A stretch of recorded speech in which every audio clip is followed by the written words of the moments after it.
Hills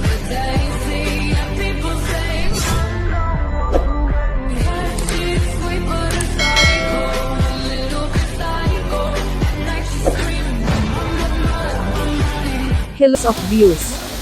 The aim is to create in this limited space, a landscape garden with natural beautiful scenes in miniature.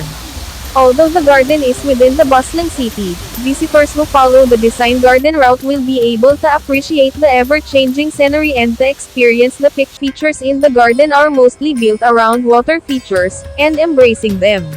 They are formed accordance with the environment. Hills are not necessarily high but should be undulating and in accordance with the natural shape of mountain ranges, with ridges and varying slopes. Trees such as Buddhist pines and others are widely grown on the hills, some taller and some shorter.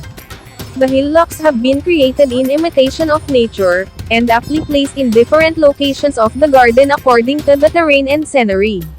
The hillocks of the 5 scenic areas of the garden are mostly arranged in pairs, and they are contrasting or complementing.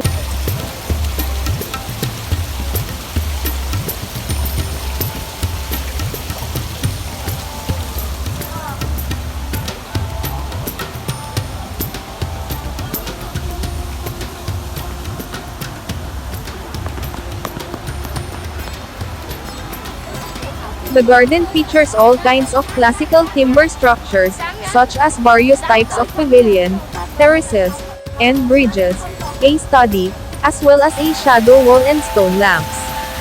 They are scattered in various locations, interspersing with the natural features. They add interest and variety to the garden.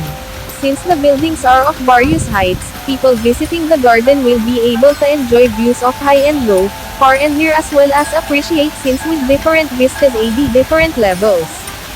The Pavilion of Absolute Perfection situated in the center of the Lotus Pond, it is an octagonal-shaped timber structure. There are 8 old pine trees around this pavilion. The vermilion-colored Ziwu bridges are erected at its northern and southern sides.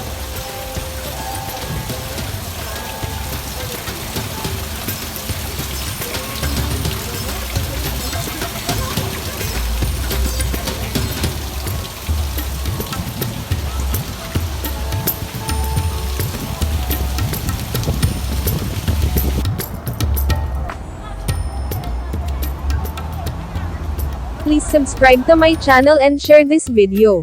Please press the bell button to notify you for my new upload. Your comments are highly appreciated in this video. Thank you so much guys for being with me all the times. Thank you so much for watching.